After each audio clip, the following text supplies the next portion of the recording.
Hoje, o tema do nosso discurso, desde o dia 7 de abril, que foi o início da nossa reunião, esse tema, ele é o mais importante, acredito, de todas as palestras que eu fiz aqui, né? Ele fala justamente, vai falar justamente o que a ressurreição representa para você. É muito importante, porque às vezes a gente não entende o significado da vida, né?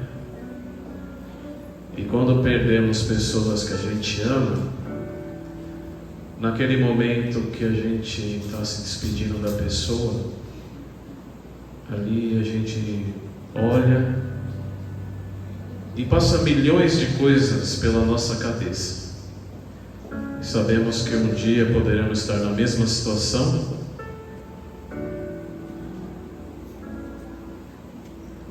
E ali reconhecemos como somos pequenos, somos pó, né? Que num piscar de olho, tudo some, a luz se apaga, e a gente pensa, né? Ali, por mais que a gente tenha fé, vem muitas dúvidas na nossa cabeça, naquele momento mesmo, naquele momento que a gente está ali, se despedindo da pessoa, passa inúmeras coisas na nossa cabeça. O que a ressurreição representa para você? Quem de nós, de vez em quando, não se pega nas pessoas e parentes nossos, talvez vizinhos, amigos, que já partiram dessa terra e que nos deixou muitas e muitas saudades? Acredito que todos nós temos saudades de pessoas que marcaram e fazem parte da nossa vida, principalmente quando a amamos. É natural, quando pensamos em pessoas, seja ela parente ou amigos, que se cria ali um grande sentimento de perca. E aí vem os nossos choros, lágrimas e um sentimento de impotência muito grande, por sabermos que não podemos fazer nada, para trazê-los de volta. Aliás, os irmãos vão ver para frente mais no discurso que qualquer situação que a humanidade tivesse em termos de poder, se ela tivesse um desejo, só um poder, eu tenho certeza que muitos usariam naquele momento para levantar a pessoa daquela situação. Mas o que diz a Bíblia sobre a morte? É muito importante, porque existe um mundo de confusões sobre o que é a vida após a morte. Mas nós temos que se basear, lembrando, meus irmãos, sempre é na Bíblia Sagrada. Então vamos ver o que diz lá em Eclesiastes, capítulo 9, versículo 5. Eclesiastes 9, 5. Vou pedir para a irmã Rita ler.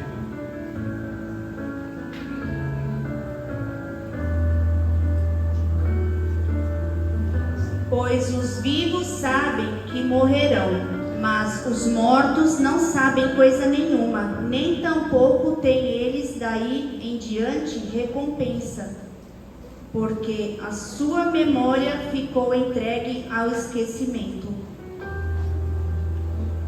Os irmãos entenderam? Aí está bem claro, né? Agora vamos passar para Eclesiastes, capítulo 9, o versículo é o 10. Alguém gostaria de ler?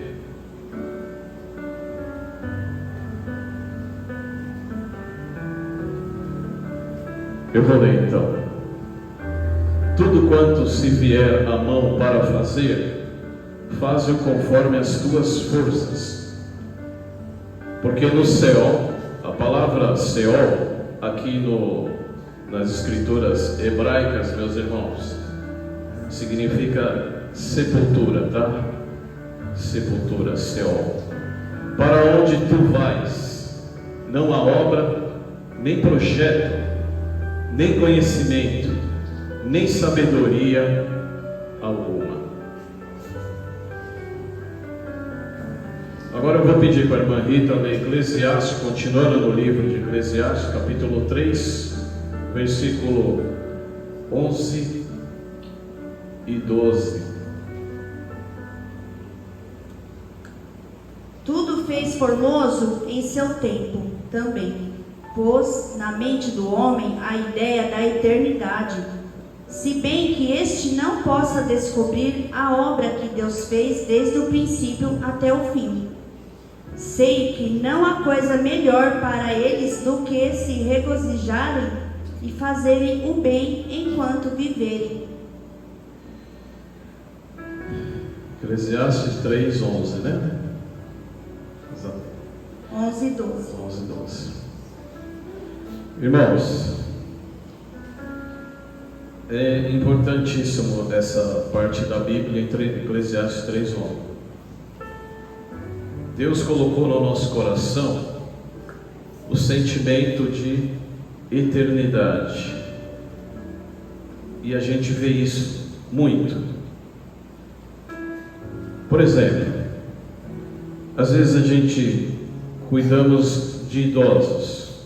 Acredito que alguns já cuidaram dos seus pais, das suas mães, em idade bem avançada. Por mais que eles estivessem ali velhos, pergunta para eles se eles querem partir desse mundo aqui. Eles estão ali velhinhos, principalmente quando eles estão com saúde, né? Eles estão com saúde, parece que se tornam umas crianças, né? Não sei se vocês já tiveram os avós do lado. Os meus avós eram assim, velhinho, pareciam umas crianças, né? Volta a ser criança. Mesmo em situação de enfermidade, pergunta para eles se eles querem deixar esse mundo. Mas nunca. Porque Deus colocou no nosso coração aqueles sentimentos para viver para sempre. É por isso que as pessoas, mesmo em enfermidade, sempre estão ali lutando, fazendo de tudo para voltar para casa. Inclusive, os nossos avós, eles não gostavam de ir muito para médico, né? Eu tive avós nos anos 80, 90, e eles não iam para médico, era difícil. Mas quando a situação estava feia demais e havia necessidade deles se dirigir até o hospital, eles não viam a hora de voltar para casa. Eles detestavam ficar no hospital. Eles queriam voltar para casa para ficar com a família. Interessante, né? Então Deus colocou no nosso coração o sentimento de vida eterna. Os irmãos sabem qual é o limite de idade de uma pessoa? Tem uma ideia? Irmão Geraldo, peraí, passa por mão.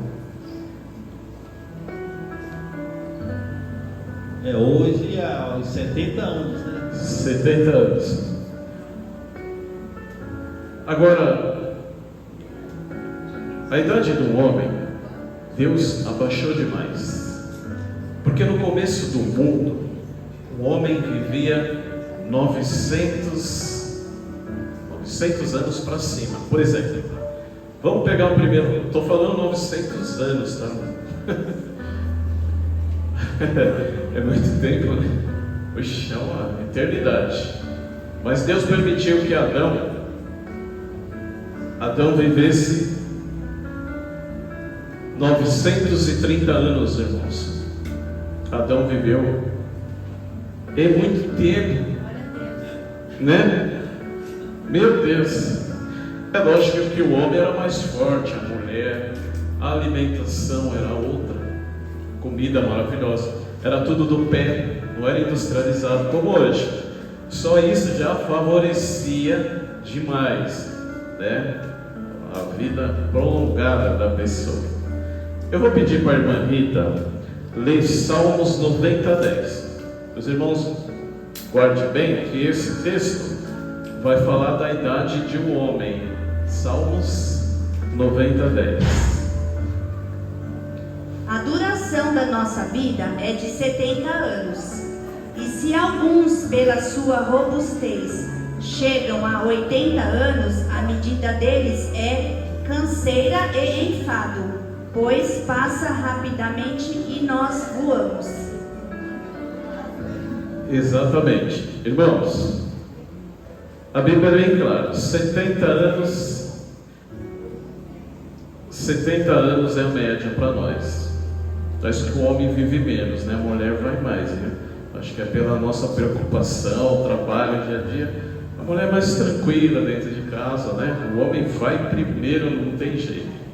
Mas a Bíblia relata que mesmo que você passasse 70 anos, 70, 80 anos, você não vai ter prazer em viver esses tempos. Será de muita calamidade e sofrimento. Mas olha só, Deus, Ele diminuiu de 900 anos para 70. Matusalém, quantos anos Matusalém? Não acha?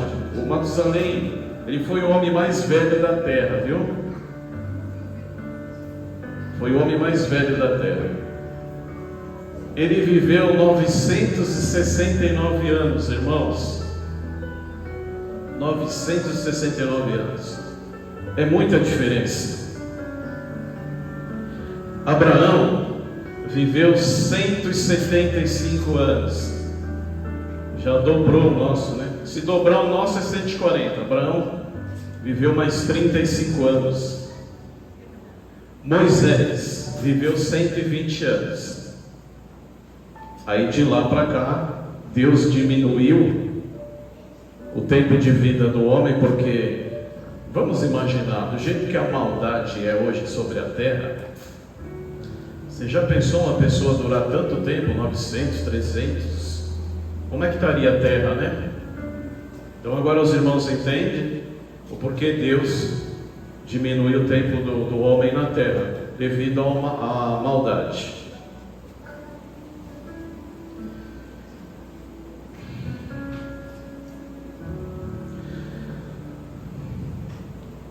Conforme eu disse para os irmãos, quando a gente está se despedindo de uma pessoa naquela situação, a gente não aceita, seja uma morte natural, ou uma morte por doença, ou um acidente. Pior é acidente. Por que acidente é pior? Porque te pega de surpresa. A pessoa às vezes vai embora, ela pode ir embora cedo demais, jovem. O acidente te pega de surpresa. É a mais dolorida das mortes. Quando é por velhice, a gente vai se preparando. Então a gente se comove, são nossos pais, nossos avós. Tem mais de 70 anos, já viveu tudo que tinha que viver, a gente tem que ir. Então a família vai se preparando. Mas a pior das mortes são aquela que causa acidente, que pega a gente, né, desprevenido. Não aceitamos essa situação. Conforme eu disse para os irmãos, se pudéssemos ali naquela hora reverter aquela situação, a gente reverteria, principalmente com gente que nós amamos. Ali a gente faria qualquer coisa para levantar aquela pessoa daquela situação e trazê-la de vida, na vida novamente. Isso é um desejo que nós temos. Nós somos imperfeitos, temos o desejo de eternidade, e se tivéssemos poder, a gente arrancaria aquela pessoa dali e traria para a vida novamente. Mas e Deus? Se nós pequeninos, do jeito que somos, temos esse desejo, o que Deus pensa sobre isso?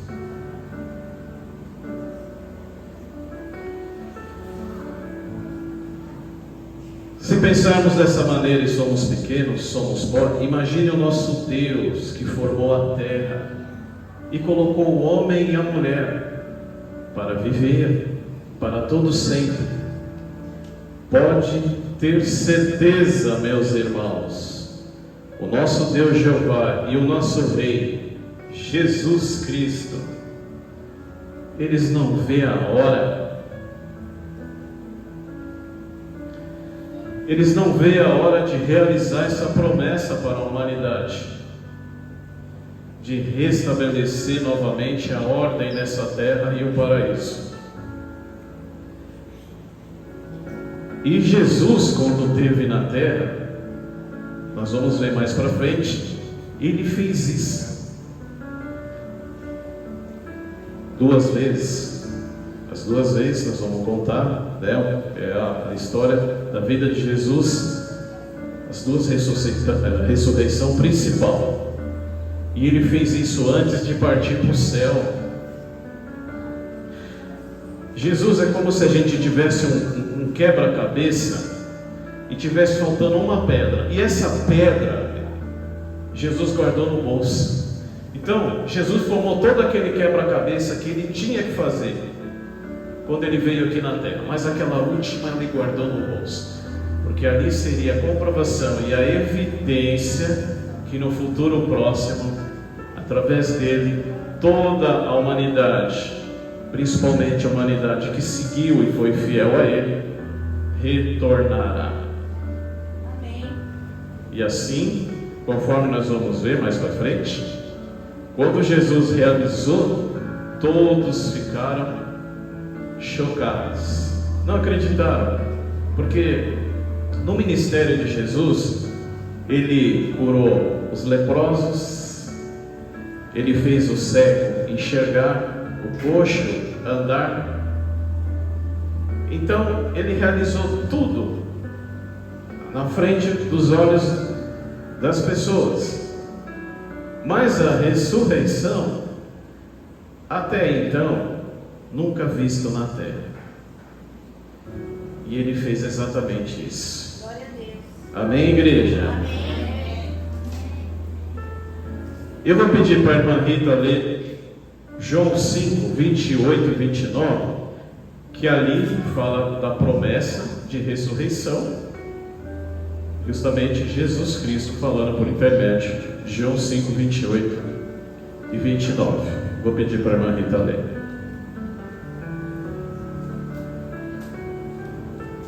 Não vos admireis disso, porque vem a hora em que todos os que estão nos sepulcros ouvirão a sua voz e sairão, os que tiverem feito o bem para a ressurreição da vida, e os que tiverem praticado o mal para a ressurreição do juízo. Vocês vão ouvir? É interessante. Só que nessa passagem ainda de João, Jesus não tinha realizado nenhuma ressurreição ainda. Então, os que estavam ao seu redor ali, né, acharam, logicamente, que isso era para o futuro, mas eles não sabiam que eles iam comprovar ali, dentro da própria vida de vocês, da passagem de Jesus. Podemos ter certeza que essa promessa será realizada para o futuro. Sim, bem próximo. Está próximo. Mais próximo que os irmãos imaginam. Mas qual é a certeza que isso se realizará? Ou alguma vez já foi realizada a ressurreição no passado, para confiarmos nela? Agora nós vamos entrar na parte da ressurreição. Os irmãos sabem que quem foi a primeira pessoa que ressuscitou? Isso está no Velho Testamento. Todo mundo acha que foi Jesus? Quem acha que foi Jesus a primeira ressurreição?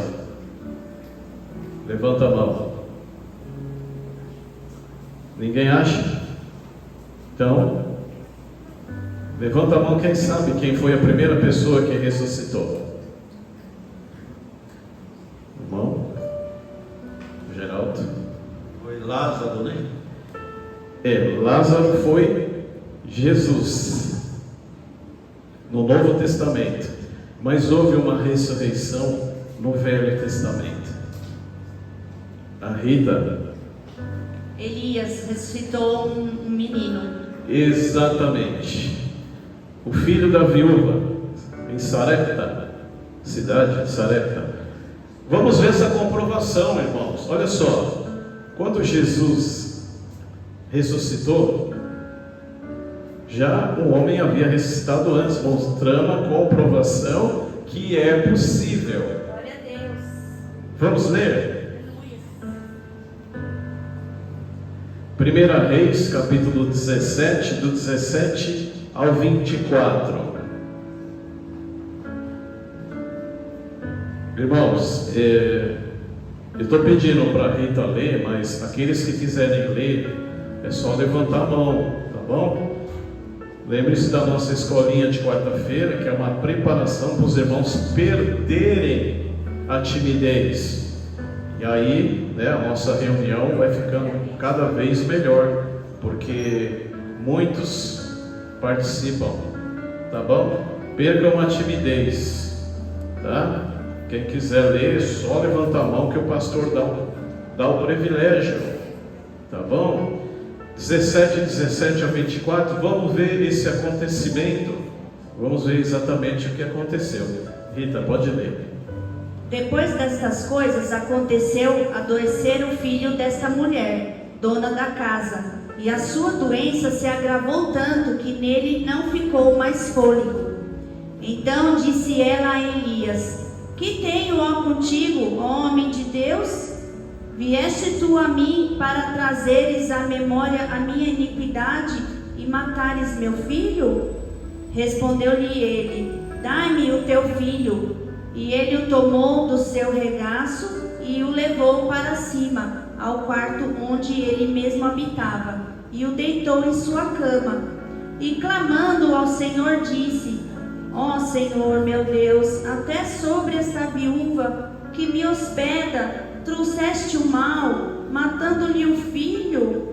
Então se estendeu sobre o menino 3 vezes e clamou ao Senhor dizendo: Ó Senhor meu Deus, faze que a vida deste menino torne a entrar nele. O Senhor ouviu a voz de Elias, e a vida do menino tornou a entrar nele, e ele reviveu. E Elias tomou o menino, trouxe do quarto à casa, e o entregou à sua mãe. E disse Elias: Vês aí o teu filho vive. Então a mulher disse a Elias: Agora sei que tu és homem de Deus e que a palavra do Senhor na tua boca é verdade. Glória a Deus.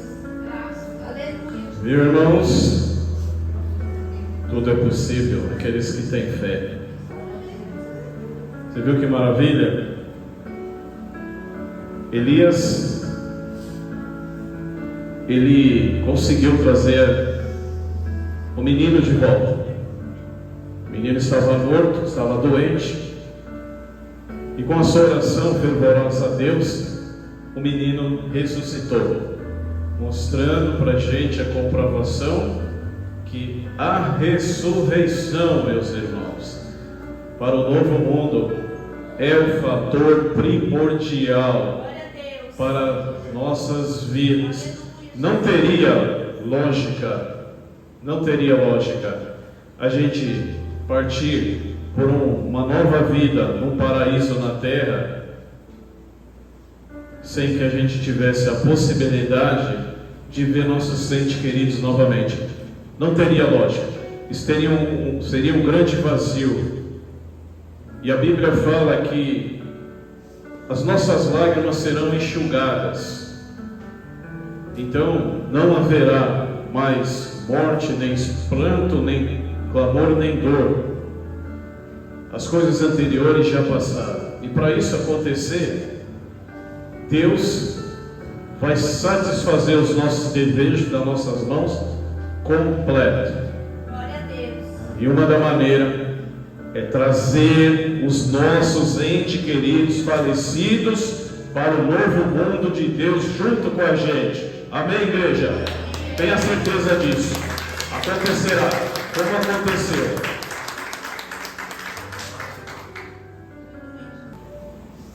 Mas antes vamos ler no Mateus capítulo 9, do 23 ao 26. Mateus, nós vamos falar primeiro da ressurreição da filha de Jairo. A primeira ressurreição. Mateus, capítulo é o 9, versículo 23